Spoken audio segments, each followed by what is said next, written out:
Hey guys, so today I'm going to be talking about Stranger Things Season 5, Episodes 6 and 7, and I really liked Episode 6. Episode 7, um, not really hitting it for me, but let me talk about it. So, one thing I noticed is that we're 7 episodes into the final season, and no major character has died yet, which is a little odd for me, considering there was like 20 main characters on the show at this point and the writers are like, someone's gonna die, people are gonna die, it's gonna be a bloody season. So far, it really hasn't. Um, like there hasn't been any characters who've died so far. I I don't know. I just feel like that lessens the stakes. You need to see more people dying. I know that sounds sadistic, but it's true. I think it's the pacing was a little slow and the dialogue sometimes a little cheeky, but I still really liked episode 6. The Max scenes with Max and Holly are great. Max is such a good character, especially in seasons 4 and 5, and Sadie Sink is a fantastic actress. I feel like out of all the kids, she's probably gonna have the best career. She's just she just has this like really good charisma about her, and honestly, the young girl who plays Holly is very talented too. It's hard to find good child actors that aren't like annoying, like Jake Lloyd. Sorry, Jake Lloyd. One of the best scenes for me is Mrs. Wheeler, like immediately waking out of a coma, knowing something's wrong, and just starts doing what she does best, laundry. See, I don't know how he was able to think so quickly. It's kind of funny how like the demo dogs are chasing them, but they have very bad vision or smell or anything.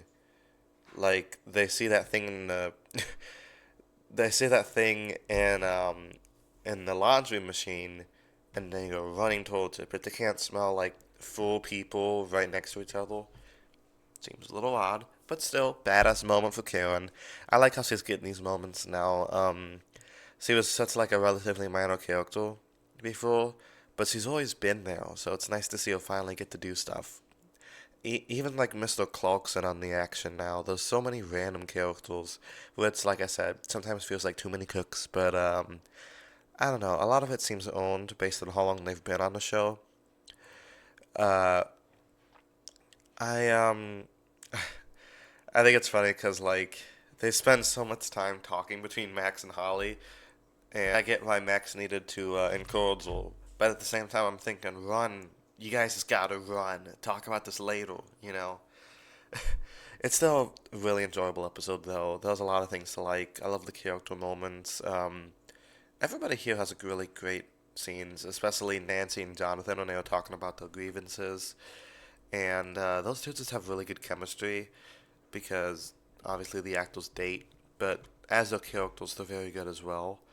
Yeah, episode 6 was a banger. Episode 7, not much happened in it. As much as I like Nancy and Jonathan, I think it would have been better if they did die in that scene. I feel like it would, like I said, raise the stakes. And if you have two characters really care about dying, it would have been heighten the emotions. Because a lot of times, the characters put in these cliffhanger-esque, fake out deaths, and they come out just fine. But I don't know. I just feel like it happens a little too often. You need some consequences to happen. They don't really kill off any of the main characters, really. At least not the originals.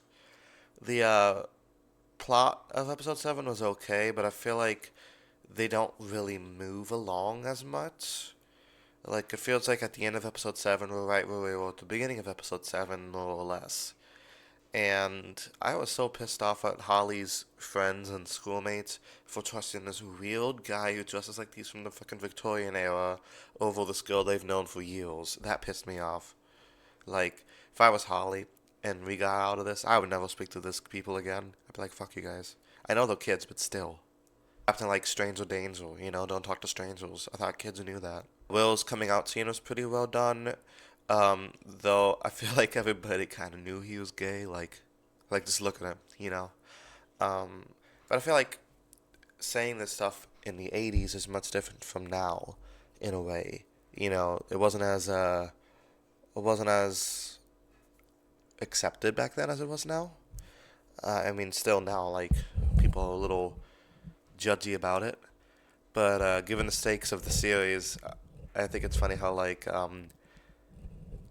though there are people like that in real life who there's huge problems going on in the world, but they're obsessed over, like, people could be gay or not. I just, I just think that's silly, you know. Live in a stressful world, and that's your issue. Luckily, everybody in the characters was cool with it, so that's good. Gives Will the confidence to finally beat Vecna in the finale. Like I said, nothing in the episode really happened. Like, it just felt like a filler episode to me. And it's weird because it's the one before the finale. Like, you'd expect this maybe in the middle of a season that has, like, 22 episodes in it. But a tiny 8 episode season, I feel like we don't have time for filler episodes, you know? I do love the moments between Steve and Dustin. There was some really heartfelt moments between those two, and they're talking about Eddie and how Steve said he was kind of jealous of Eddie, and Dustin says he doesn't want to lose somebody like that again. That was really sweet. I love the dynamic, and I'm glad they don't hate each other anymore, because that was tough to watch. Um, but overall, episode 7, it just lacked momentum. Episode 6 was awesome, though. So, hopefully, the series ends on a good note. I know they're playing it in theaters, but they're charging $20 a ticket, which is insane to me, so I'm just going to watch it at my house. Normally, I love going to the movie theaters, but $20 is a little out of my price range. Sorry, Netflix. So let me know what you guys thought of these down in the comments below, and I'll talk to you guys later. Peace.